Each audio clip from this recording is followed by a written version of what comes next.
페이퍼도 한번 보시면서 왼쪽 보시면서 같이 가면 좋아요. 자, 알겠습니다. 그래서 딥 익스플로러가 거의 처음 나온 이제 보안 이쪽, 그 세이프티 관련된 음, 그 검증 방법, 음, 테스트 데이터 생성 방법이었고, 네, 또 보니까 뉴런 커버리지를 처음 이야기한 페이퍼기도 했습니다. 맞아요.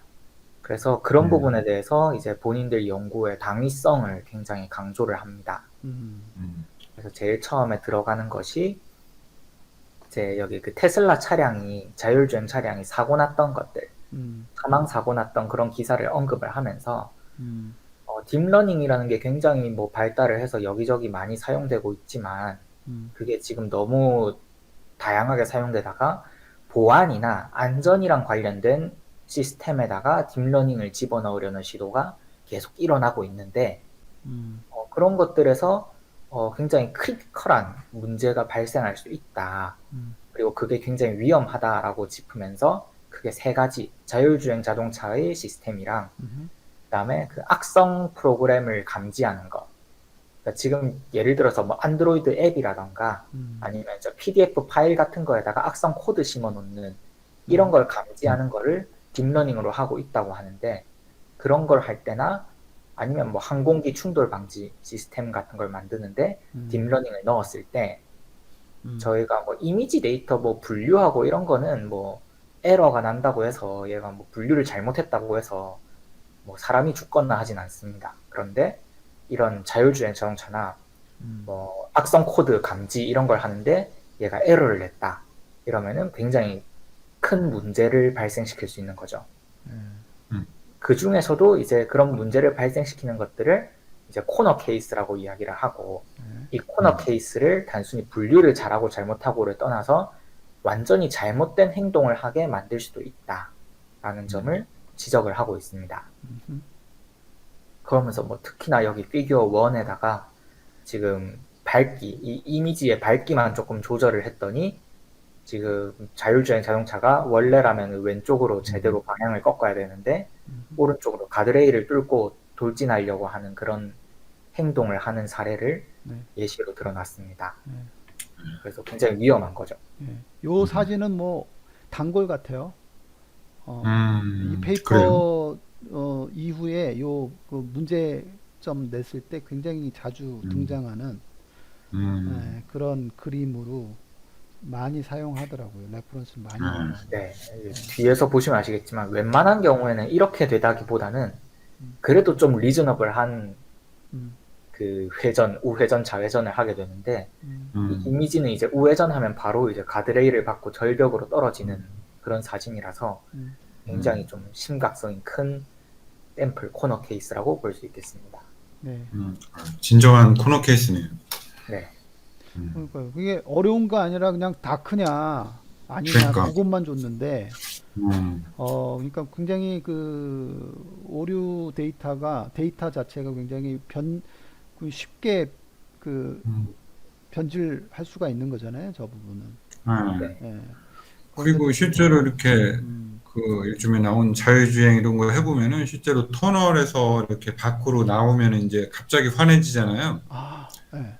네, 그러면 오동작하는 사례가 있다고 그러더라고. 어, 그러니까 그 자율주행 같은 거 할 때 터널 같은 데는 조심해야 된다고. 음, 그러네요. 음, 그래서 이제 이분들은 우리가 새로운 테스트 방법론을 제시를 하겠다라고 하면서, 이제 새로운 거니까 기존의 방법론이 어떤 한계가 있었느냐 음, 마찬가지로 음, 언급하고 있습니다. 네, 일단 여기서 기존의 방법론이라는 거는 다 이제 소프트웨어 테스트 방법론들입니다. 음, 음, 그래서 이제 딥러닝 시스템은 기존 소프트웨어와는 다르다라고 하면서, 기존 소프트웨어는 개발자가 직접 로직을 짭니다. 네, 그래서 프로그래밍을 해서 로직을 짜고, 그러면은 어떤 인풋이 들어오면은 거기에 대해서 디벨로퍼의 의도대로 이 로직이 작동을 해서 아웃풋이 나가게 됩니다. 그렇죠. 그에 비해 딥러닝 시스템 같은 경우에는 디벨로퍼는 데이터를 수집하고 모델을 뭐 선정을 하고 그다음에 피처 같은 것들 선정을 하고 이런 작업만 해주고요. 음, 학습은 코드가 알아서 합니다. 음, 시스템이 알아서 학습을 해서 인풋에 대해서 시스템이 알아서 그 로직을 세워서 그거대로 판단을 합니다. 디벨로퍼는 이 로직이 어떻게 생겼는지 알 수 없습니다. 디시전 로직을 실제로 디벨로퍼가 하는 게 아니죠. 모델이 하는 거지. 우리는 네. 모델이 학습만 시키는 거지.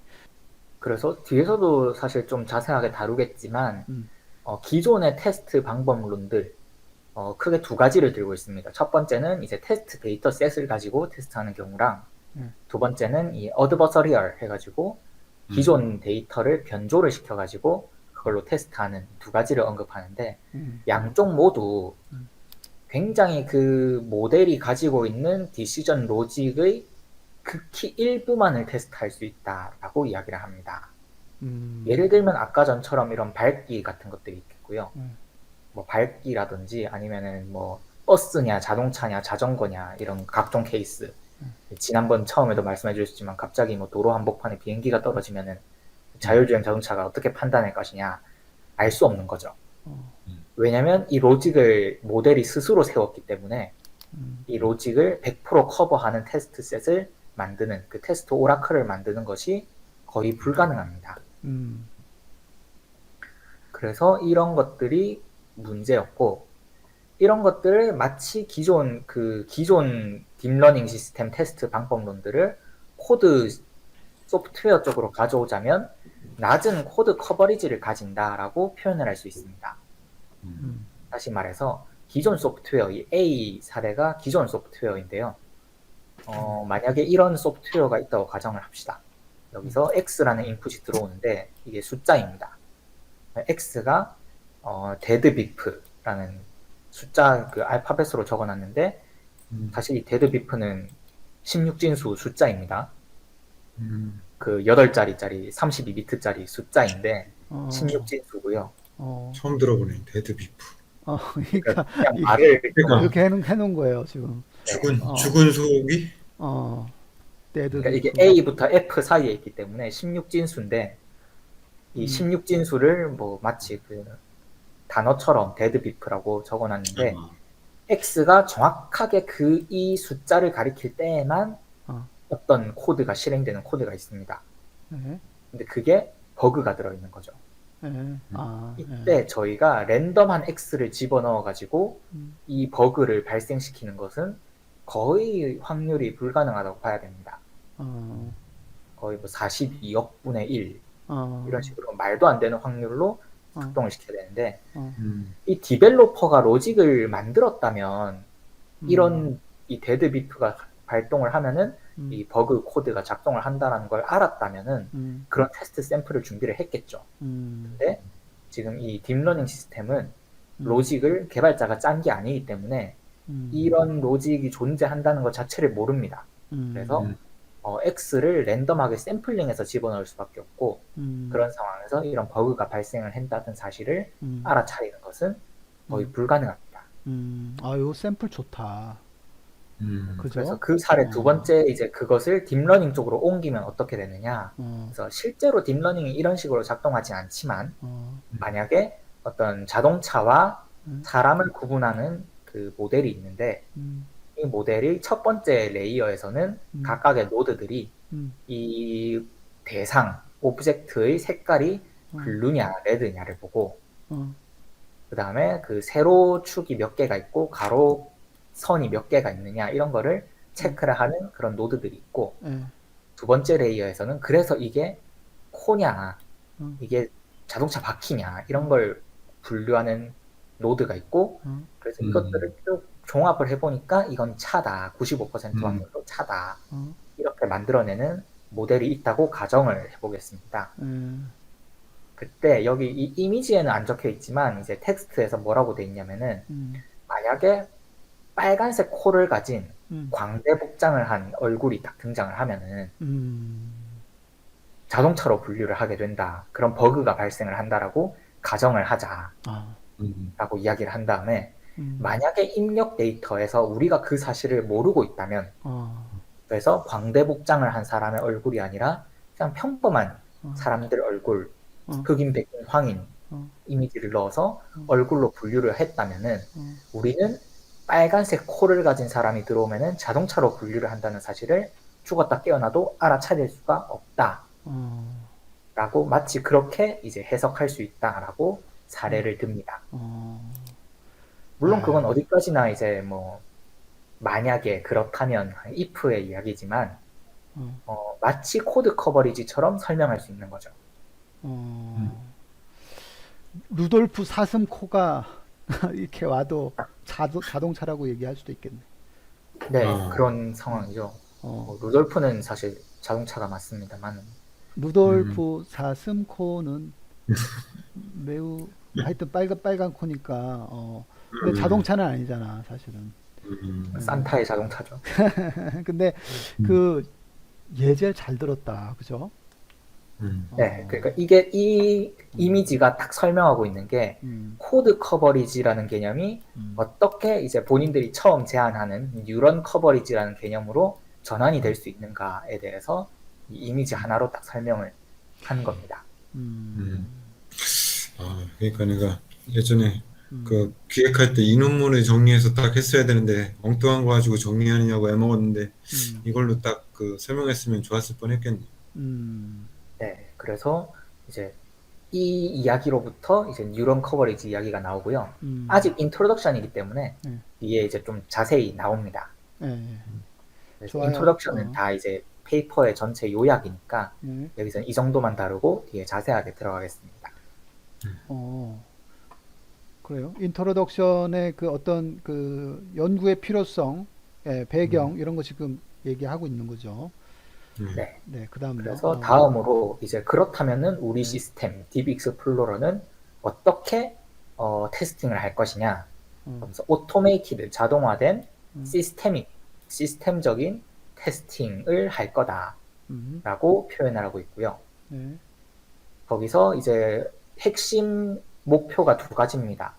음, 이 딥러닝 시스템의 안에는 어떤 다양한 로직들이 숨겨져 있을 것인데 음, 이 숨겨진 로직들을 전부 작동을 시켜보면서 그 중에서 잘못된 행동을 하는 사례를 찾아내는 방법. 이게 첫 번째 음, 핵심이고요. 음, 두 번째로 중요한 핵심도 무엇이 잘못된 행동인지 라벨링 없이 알아내는 것. 이것도 음, 중요하다라고 이야기를 합니다.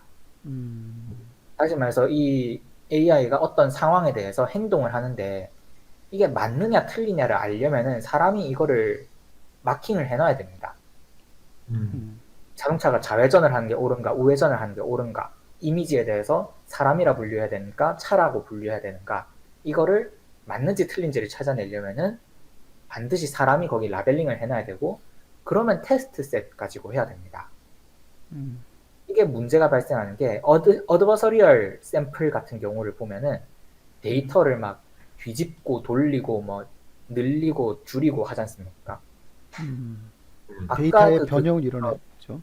네, 교수님께서 아까 설명해 주신 음, 그 여기 딥러닝 모델 뉴런 커버리지 적용 사례 이 페이퍼에서도 음, 아까 그 케이스 3에서 음, 이미지가 이게 압축이 된 게 아니라 이 이미지가 답니다. 음. 음, 이거를 확대된 이미지가 아니라 이 이미지 자체가 전부인데 이 이미지를 자세히 보시면은 트럭 뭔가 진짜 화물 트럭 같은 같기도 거 하다. 콩나무 같은 거를 그러네. 콩나무 같은 거를 막 들고 옮기고 있는 트럭 뒤에서 본 모습 어, 어, 그렇게 음, 생기긴 했습니다. 여기 바퀴 두 개가 음, 있고요. 어, 어, 어, 그러네. 그래서 이런 것들은 사람이 봐도 트럭 르넷 세 개가 트럭 하면은 사람이 봐도 이거 트럭 같은데라는 이야기를 할 수 있는 음, 거죠. 어. 그다음, 이런 어, 사례들은 어, 어, 어. 사실은 이게 르넷 저 모델이 잘못 작동을 했냐라고 하면 사람도 잘못 작동한 건가 싶은데 그런 것들은 문제가 있는 거죠. 그래서 그런 라벨링 없이 무엇이 잘못된 행동이고 무엇이 제대로 된 행동인지를 분류할 수 있어야 되는 것도 굉장히 중요한 주제라고 볼 수 있습니다. 음, 그래서 이분들은 크게 두 가지 개념을 이용해서 이 문제를 푸는데 음, 첫 번째는 뉴런 커버리지입니다. 음, 이거는 여기 음, 그림이 너무 잘 그려져 있어서 이걸 그냥 들고 왔습니다. 음, 그래서 활성화된 뉴런의 개수를 가지고 뉴런 커버리지를 따져서 뉴런 커버리지를 기반으로 첫 번째로 이제 음, 데이터를 만들 것이고요. 음, 두 번째로 이제 잘못된 행동인지 찾아낼 때는 그 이미지를 만들 때는 이제 perturbation이라고, 이게 한국어로 번역하면 섭동이라고 되는데 좀 음, 흔한 단어는 아니라서 그냥 음, perturbation이라고 하면은 퍼터베이션. 음, 이미지에다가 음, 어떤 약간의 섭동, 약간의 흔들림 이런 걸 주는 건데, 음, 예, 노이즈 같은 것들을 더해가지고 음, 음, 사람이 보기에는 정말 차이가 없어 보이는데 모델은 완전히 틀려버리는 음, 그런 이미지를 생성하는 걸 perturbation이라고 합니다.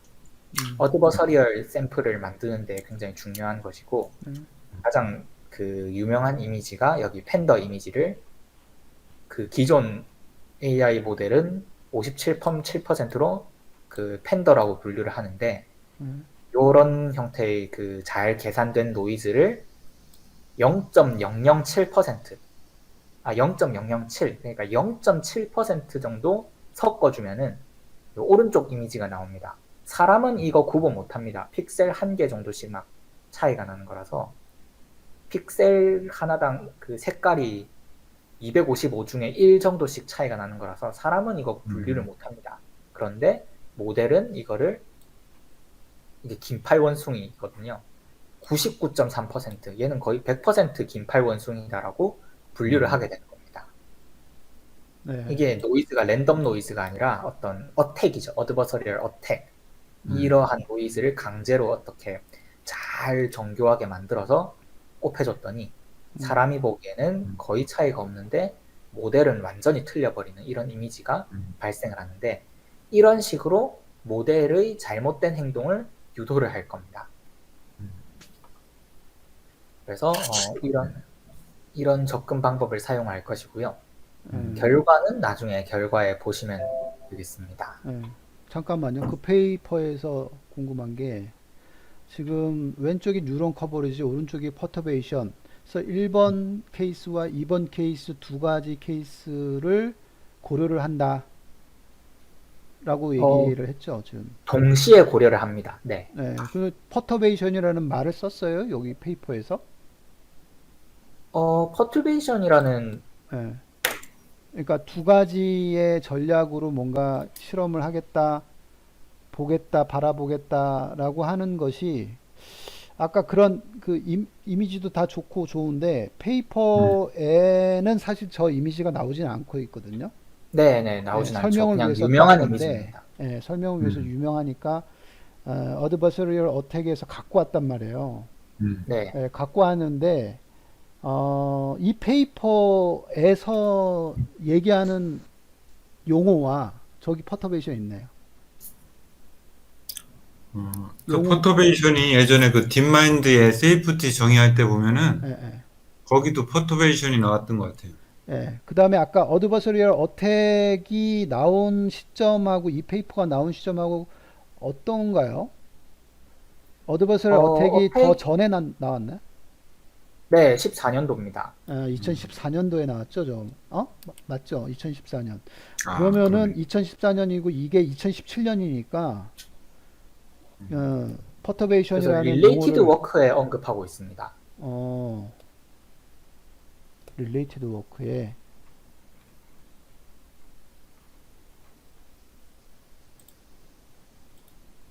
그러니까 실제로는 여기서는 이제 주로 그레디언트 어센딩이라는 표현을 사용하고요. 네. 이 그레디언트 해가지고 이제 여기서는 differential behavior, 네. maximizing differential behavior라고 표현을 하면서 음, 이제 이것을 달성하기 위한 방법으로 이제 데이터를 점점 변조를 시켜 나가는 음, 그런 스타일로 표현을 합니다. 음. 자, 아까 그러면은 파워포인트에서 뉴럴 커버리지는 그 매트릭으로 저걸 쓰는 거예요. 그죠? 어떻게 음, 보면 활성화 됐냐 안 됐냐 이런 거 좀 쓸 거고 오브젝티브도 뉴런 커버리지입니다. 이런 커버리지. 근데 음, 오른쪽에 퍼트베이션은 뭔가 노이즈 하니 뭐 우리가 봤을 때 쉽게 얘기하면 노이즈 데이터셋을 좀 그런 그 코너 케이스 스타일의 데이터셋을 만든 거죠. 이건 직접 어떻게 보면 네, 만들어서 쭉 하는 건데 여기서 아까 1번 핵심 주제 1번은 이해가 돼요. 네, 다양한 로직을 작동시키면서 잘못된 행동을 하는 사례를 찾아내는 방법. 이거는 이해가 딱 되는데 2번은 잘 모르겠어요. 이게 뭔지. 무엇이 잘못된 행동인지 라벨링 없이 알아낸다. 무엇이 잘못된 행동인지 무엇이 잘못된 행동인지 라벨링이 없이 별로 없이 알아낸다. 하는 거. 어, 이제 이미지 일단 데이터 통과. 아까 이제 배의 사례도 보셨지만 어, 이게 모델이 틀렸다고 해서 이게 100% 틀린 데이터는 아닙니다. 그러니까 지금 어떤 퍼투베이션, 원래는 이제 퍼투베이션이라고 하는데 이분들 입장에서는 이제 변형이죠. 네. 그래서 이렇게 이미지를 점점 변형시키다 보면은 이미지가 점점 진짜로 이상해지는 케이스가 존재를 하거든요.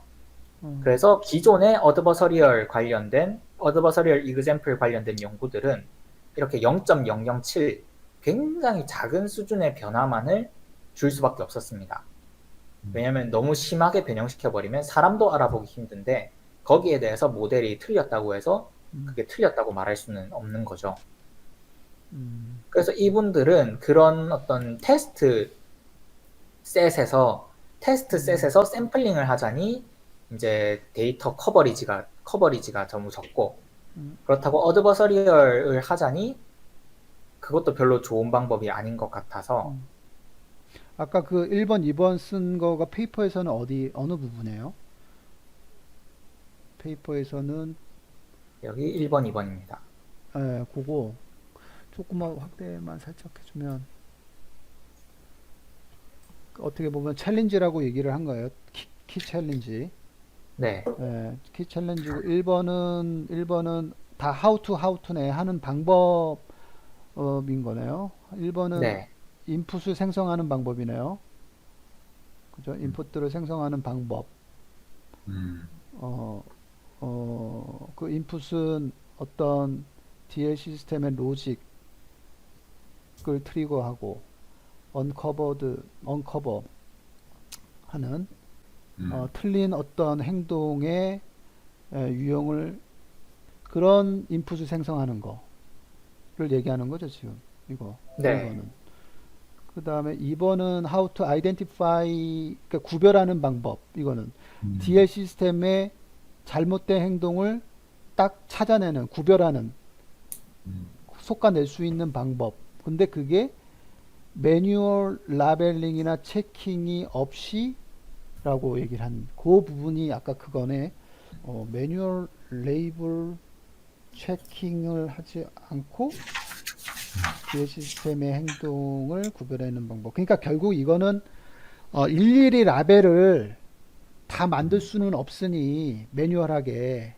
그러니까 그런 거 없이 오토매틱하게 그런 잘못된 행동을 딱 구별해 낼 수 있는 방법을 하겠다. 그런 의미로 받아들여야 되는 거 아닌가요, 혹시? 그래서 여기 위쪽에 이제 음, creating 음, synthetic image such that they get classed by difference than original image. 그러니까 사람 눈으로 보기에는 이제 여전히 동일한 이미지처럼 보이지만 그 DL 모델은 다르게 분류를 하는 그런 데이터를 만들어내는 것의 키 아이디어가 이런 어드버서리얼 이미지를 만들게 되면은 invisible change, tiny invisible change만이 허용돼 있다는 거죠. 그쵸, 그쵸. 왜냐면은 이게 너무 변형을 많이 시키면은 매뉴얼 체크가 필요합니다. 이게 진짜 사람이 보기에도 똑같은 이미지로 볼 것이냐 이것을 사람이 체크를 하거나 아니면은 누가 봐도 사람이 볼 수 없을 정도로 미세한 차이만을 줄 수밖에 없습니다. 그리고요, 뭐 오버 해가지고 그래서 그렇기 때문에 이제 그런 방법을 하지 말고 네, 여기 이제 이런 에러 비헤이비어를 찾아낼 수 있는데 그것을 이제 그냥 매뉴얼 체크 없이 바로 이제 이 행동이 잘못된 행동이다라는 것을 찾아낼 수 있게 만드는 방법이 필요하다라고 이야기를 한 겁니다. 매뉴얼 라벨링과 매뉴얼 체킹은 두 가지구나. 매뉴얼 라벨링도 되고 매뉴얼 체킹도 되네. 그러니까 매뉴얼 체킹하는 것도 어려우니까 그런 거 없이 딱 구별해 낼 수 있는 그런 것도 중요하다.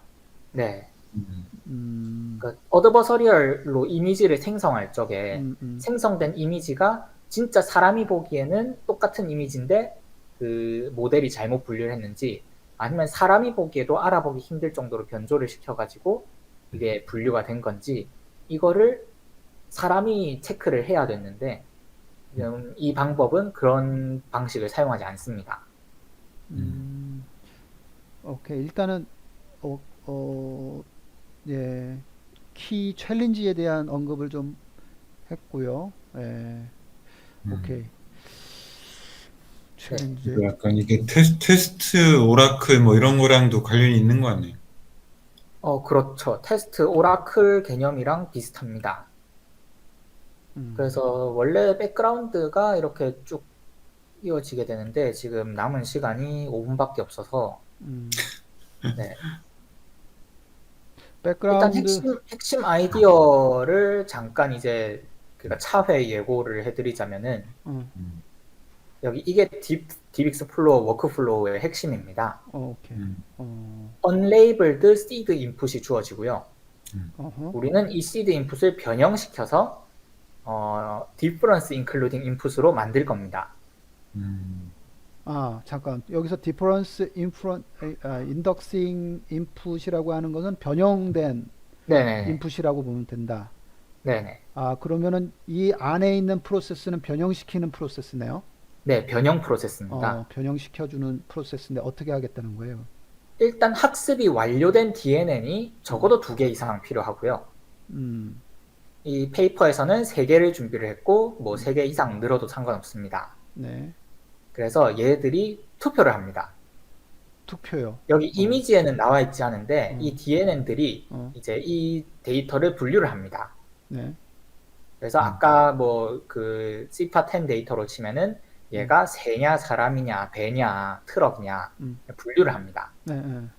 이 모델들이 전부 맞춘 데이터에 대해서 이제 변형을 할 수 있습니다. 전부 참으로 맞췄다. 네. 네. 아직 변형하기 전입니다. 변형하기 전에 이 인풋을 넣었을 때 이 DNN들은 잘 학습이 되어서 이거를 전부 다 똑같은 어떤 이거는 배다라고 분류를 했습니다. 분류를 했다. 네. 그때부터 이제 모종의 방법으로 조인트 옵티마이제이션 위드 그레디언트 어센트 방식으로 이제 변형을 살짝 시켜본 다음에 다시 분류를 합니다. 그러면 저 박스 오른쪽 맨 큰 박스가 변형한 거예요 벌써? 네. 뭘 변형을래? 이미지죠. 이 이미지를. 이미지를 변형을 시킵니다. 그래서 지금 T1 프라임이 나온 거예요? 네. 그리고 그걸 다시 사실은 이터레이티브 하다라고 명시를 해놨거든요. 다시 DNN에다가 집어넣습니다. 분류를 시킵니다. 분류해보라고 시험을 시킨 거예요? 아니면 학습을 시키는 거예요? 시험 시킨 겁니다. 시험을 이 DNN들은 학습을 안 합니다. 일단 학습은 다 끝났으니까 시험을 시켰어요. 그러면. 네.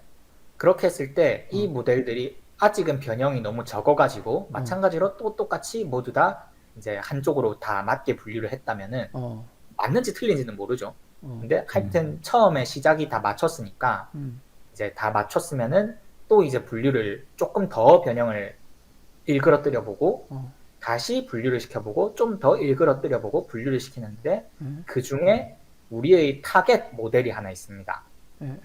이 DNN 중에 DNN1을 우리는 속일 거야 하면은 이 DNN1이 다른 나머지 모델들은 다 맞추는데 DNN1만 틀리게 됐을 때 그때 이제 종료를 합니다. 딱 이터레이션 스탑을 시킨다 끝납니다. 이거지.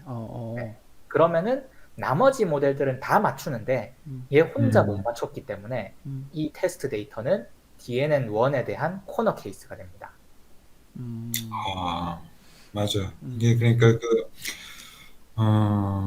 그 테스팅 중에 이제 디퍼렌셜 테스팅이라고 해가지고 그 같은 인풋을 주는데 어떤 그 어플리케이션 대상 그 어플리케이션마다 다른 결과가 나올 때 그걸 가지고 이렇게 그 결과의 차이를 보고 테스팅하는 게 디퍼런셜 테스팅이잖아요. 음, 네, 그 네. 그런 개념이네. 네. 그거랑 비슷한 개념이네. 음.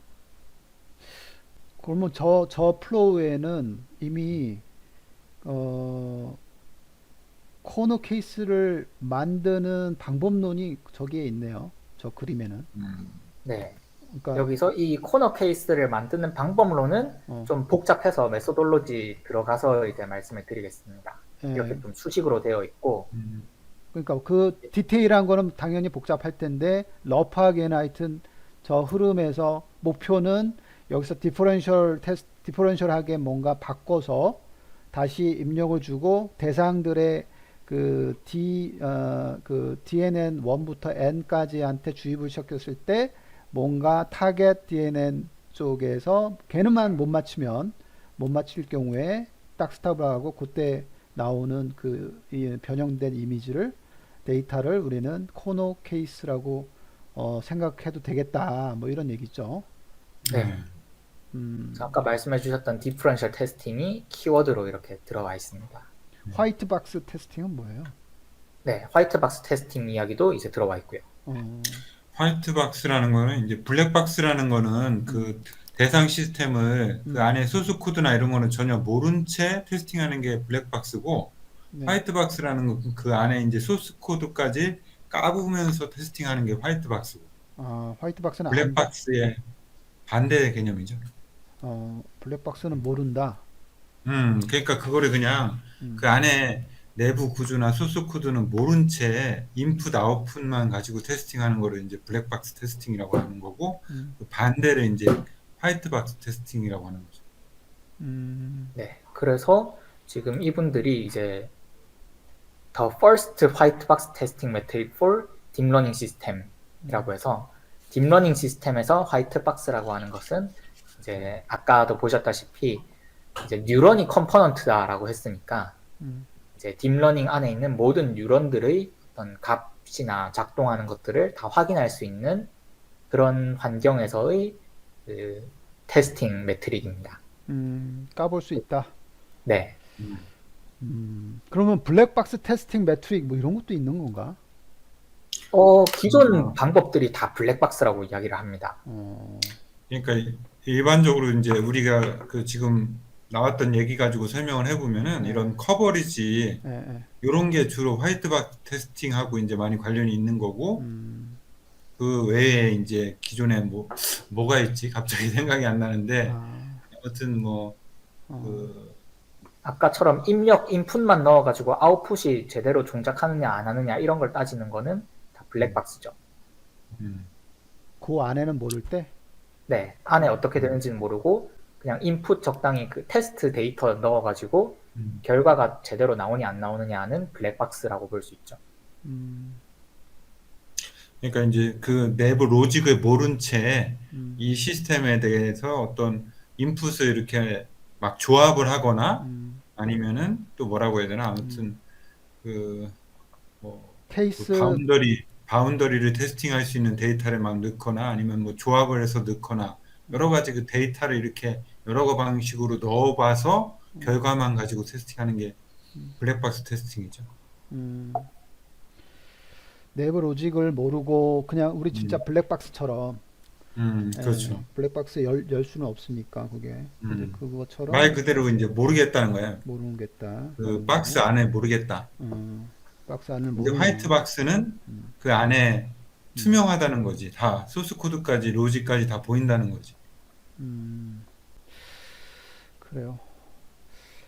궁금해지지만 시간 관계상 뭐 다음 주에는 더 이제 백그라운드부터 음, 좀 차근차근 가볼 필요가 음, 있네요.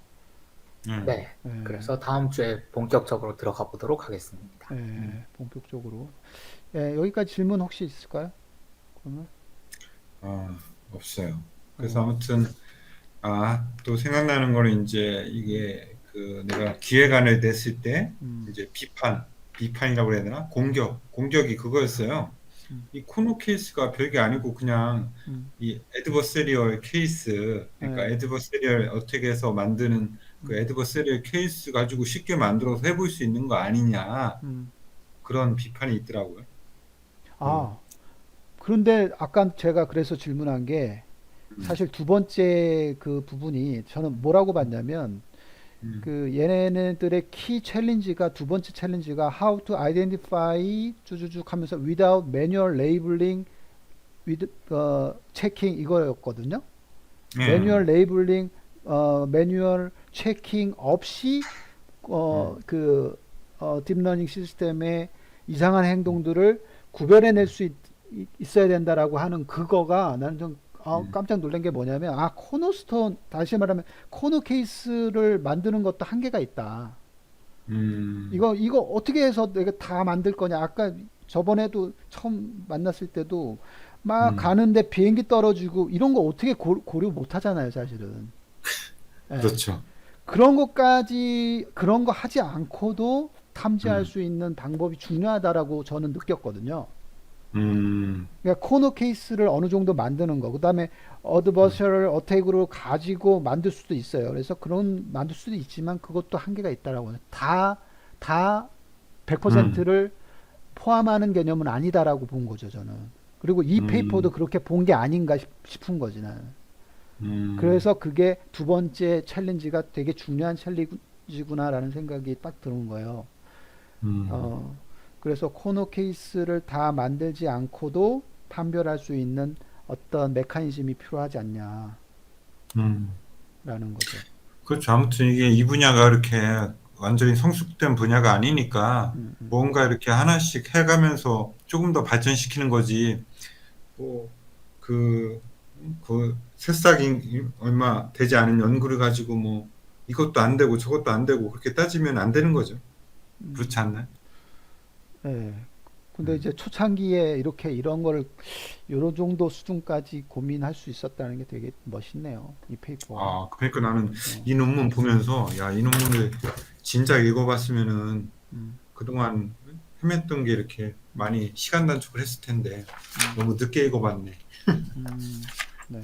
그러니까 이게 논문이 굉장히 설명도 잘 돼 있고 복잡한 수식도 없고 음, 참고 문헌도 겁나게 많고 노력을 많이 한 것 같아요. 음, 참고 문헌이 저게 90개. 뭐 서베이 페이퍼 쓴 것처럼. 그러니까 어떻게 이렇게 이거 언제 다 읽어보고 논문을 썼지? 혹시 박사과정은 한 10년 한 거 아니에요? 90개를 다 터치했다는 얘긴데, 그죠? 한 번에. 그, 일단 다운은 받았을 거 아니야, 그죠? 그러니까 다운은 받았을 거야. 놀라운데. 놀랍죠. 하여튼 놀라운 사람이. 좋은 페이퍼고 꼭 잘 이해해서 읽어야 될 것 같고요. 알겠습니다. 오늘 그 인트로덕션 부분까지 잘 설명해줘서 이해하기 좋았고요. 아쉽지만 오늘 이 시간은 요 정도 네. 하고